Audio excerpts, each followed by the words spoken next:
जी हाँ दोस्तों, मैं बात कर रहा हूँ मोहन राकेश जी का।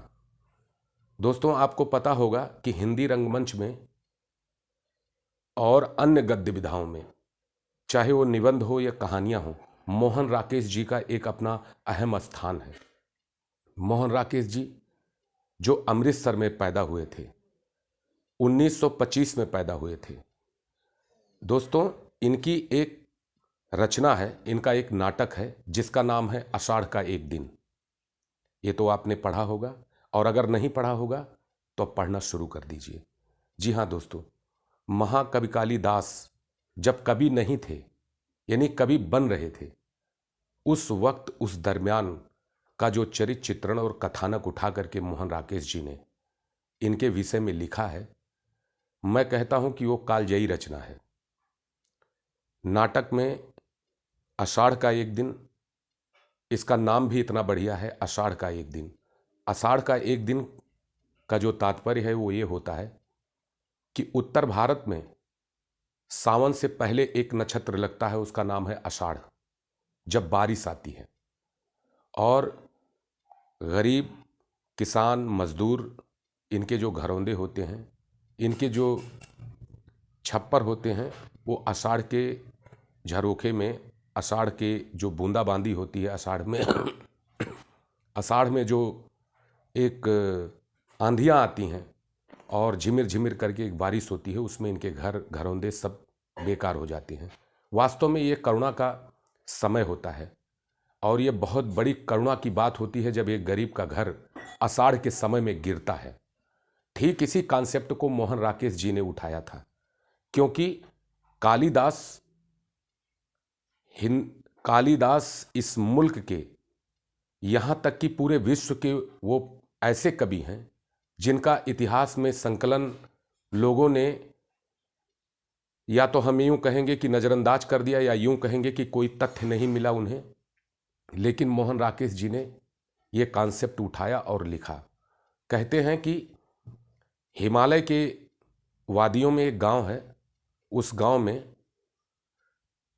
कालिदास रहते हैं, वो कालिदास का गांव है, और आषाढ़ का एक दिन शुरुआत होती है, वो पहला दिन होता है। इनकी एक प्रेमिका है मल्लिका।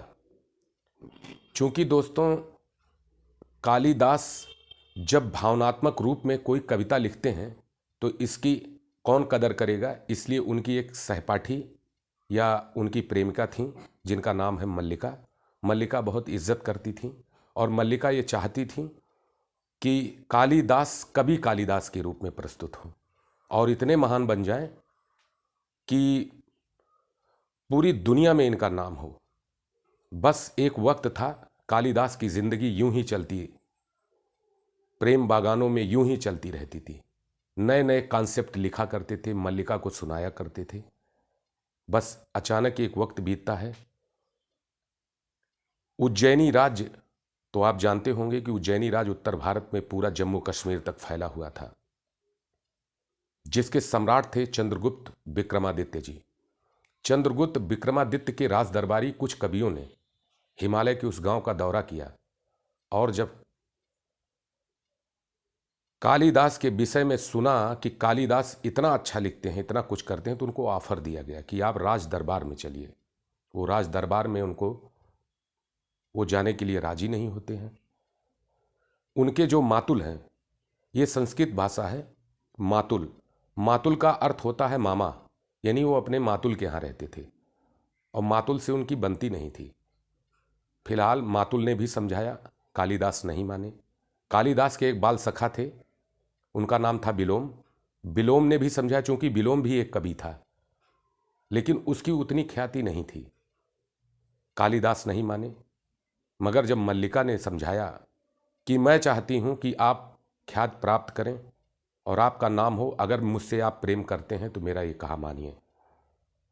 सहसा कालिदास उन कवियों के साथ उज्जैनी राज्य के लिए रवाना होते हैं। उज्जैनी राज्य में उनका जब इंटरव्यू होता है तो उज्जैनी राज्य में ख्याति प्राप्त हो जाते हैं 24 घंटे में, और उनको राज्यपाल बना करके जम्मू कश्मीर का भेज दिया जाता है। अब ये एक ऐसा वक्त है जब कालिदास का प्रमोशन हो गया, कालिदास के दिन बदल गए, कालिदास मल्लिका को भूल गए और कालिदास मल्लिका के उन एहसानों को भूल गए कि कालिदास को महाकवि कालिदास बनाने वाली मल्लिका, जिसके विषय में कालिदास ने तनिक क्षण भी नहीं सोचा। दोस्तों, उज्जैनी राज्य में गुप्त वंश की राजकुमारी के साथ कालिदास का विवाह होता है। वो राजकुमारी बड़ी ज्ञानी और विदुषी थी। जब इनको राज्यपाल बना करके जम्मू एंड कश्मीर का भेजा जाता है तो रास्ते में कभी कभी कालिदास अपनी राजकुमारी से ये चर्चा करते थे कि कभी कालिदास बनाने का और मुझे इतना बड़ा व्यक्ति बनाने का और मेरी कला को पहचानने का यदि किसी में मादा है तो वो है मल्लिका। मल्लिका की कहानी सुन करके राजकुमारी इतनी प्रेरित थी कि उन्होंने ये कोशिश करी कि कालिदास चलिए गांव में और मल्लिका से मुलाकात कीजिए, लेकिन हम घमंड कहें या गुरूर कहें, कालिदास इस शर्त को राजकुमारी के सामने ठुकरा देते हैं और सीधे कश्मीर के लिए रवाना हो जाते हैं। परंतु गुप्त वंश की राजकुमारी वो मल्लिका से मिलने के लिए गांव आती है, मल्लिका को समझाती है कि चिंता ना करो, कालिदास तुम्हारा हर पल ख्याल रखते हैं, याद करते हैं और तुम्हारे एहसानों को मानते हैं। आप ऐसा करिए, आप चलिए कश्मीर, वहां किसी राज सेवक के साथ आपकी शादी करा दी जाएगी। मल्लिका चिढ़ जाती है। मल्लिका ये कहती है कि मेरी कला की जो एक पहचान है, उस कला की पहचान की कीमत गुप्त वंश की राजकुमारी ये लगाने आई हैं इतनी बड़ी औकात कि कालिदास और हमारे जो प्रेम संबंध है उसकी कीमत सिर्फ एक राज सेवक से शादी करा के की जाएगी? नहीं। मल्लिका इस शर्त को ठुकरा देती है।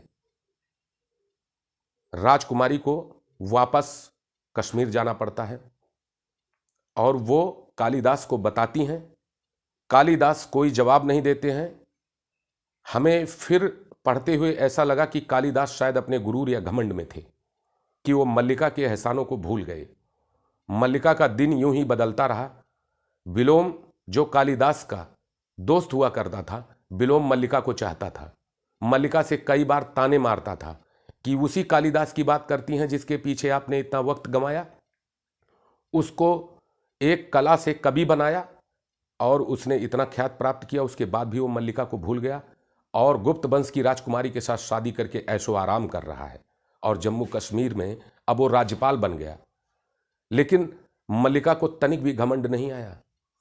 फिलहाल वक्त बीता, घर बार के कहने से मल्लिका को झुकना पड़ा और विलोम से शादी करनी पड़ी। एक बार की बात है कि इधर मल्लिका की शादी विलोम से हो जाती है, जो कि मल्लिका कभी नहीं चाहती, मगर उधर के राज्यपाल कालिदास कश्मीर में जब बैठे होते हैं तो अचानक जनता विद्रोह कर देती है। इससे दुखी होकर के, यानी कविवर मन कालिदास विक्षुब्ध होकर के और इस्तीफा दे देते हैं। कश्मीर का राज्य छोड़ करके काशी चले जाते हैं, साधु बन जाते हैं। फिर उनको अचानक ख्याल आता है मल्लिका का। दोस्तों, आप बने रहिए मेरे वीडियो में। मल्लिका का ख्याल आता है काशी से चल करके और हिमालय की उन वादियों में जहां कालिदास का गांव हुआ करता था, आषाढ़ के उसी आखिरी दिन, या यूं समझो कि नेक्स्ट आषाढ़ में ठीक उसी समय, उसी दिन कालिदास का आगमन होता है। जब मल्लिका सामने होती है तो कालिदास सहसा कुछ बोल नहीं पाते हैं। पता चलता है कि इससे पहले मन में कालिदास और मल्लिका के जो भावनात्मक पहलू चल रहे थे वो सब सांकेतिक वर्णन में थे कि हाँ, हम कभी मिले थे, कभी हम एक दूसरे को चाहते थे, मगर सहसा आवाज नहीं निकल पाई। पता चलता है कि मल्लिका अपने छोटे बेटे के साथ कालिदास के सामने आती हैं और आषाढ़ का वही दिन जब किसानों के छप्पर गिरते हैं, बूंदें बरसती हैं, तूफान बहते हैं और गरीबों की सबसे दयनीय स्थिति होती है, वो कालिदास को महसूस हुआ कि हमने छोटी सी कला को लेकर के राज दरबार में कवि का दर्जा हासिल किया, कश्मीर का राज्यपाल बना, गुप्त वंश की राजकुमारी के साथ धन वैभव के साथ मैंने शादी विवाह किया, ऐशो आराम किया और अपनी प्रेमिका मल्लिका को मैं भूल गया। मैं क्या पाया और क्या खोया, इसकी जद्दोजहद में खुद को महसूस करते हुए मल्लिका के दरवाजे पर कालिदास खड़े होते हैं तो दोस्तों, पढ़ते वक्त ऐसा लगता है कि जहां से कालिदास चले थे, जिस सूरत में चले थे, ठीक वैसा ही रह गए। इसलिए मैं कहता हूं कि मोहन राकेश द्वारा लिखा ये नाटक आषाढ़ का एक दिन निश्चित तौर पर मल्लिका को एक खूबसूरत इस मुल्क की नायिका बनाता है और उनकी ईमानदारी, उनकी मोहब्बत जो कालिदास के लिए उन्होंने प्रेरणा इस तरीके से ईमानदारी से संजो करके इस दौलत को रखी थी, कालिदास शर्मसार हो जाते हैं। अंततः इसी कथानक के साथ आषाढ़ का एक दिन मोहन राकेश द्वारा ये नाटक दोस्तों खत्म होता है। और मैं उम्मीद करता हूं कि हिंदी साहित्य में जिसने मोहन राकेश की किताबों को नहीं पढ़ा, वो समझ लो कुछ नहीं पढ़ा। फिर हम मिलेंगे अगले नए वीडियो में साहित्य की इस मंजरी के साथ, ताकि आपको कुछ सीखने को मिले। धन्यवाद। मैं मनोज सुल्तानपुरी। देखते रहिए मेरा वीडियो discovery@मनोज सुल्तानपुरी। नमस्कार।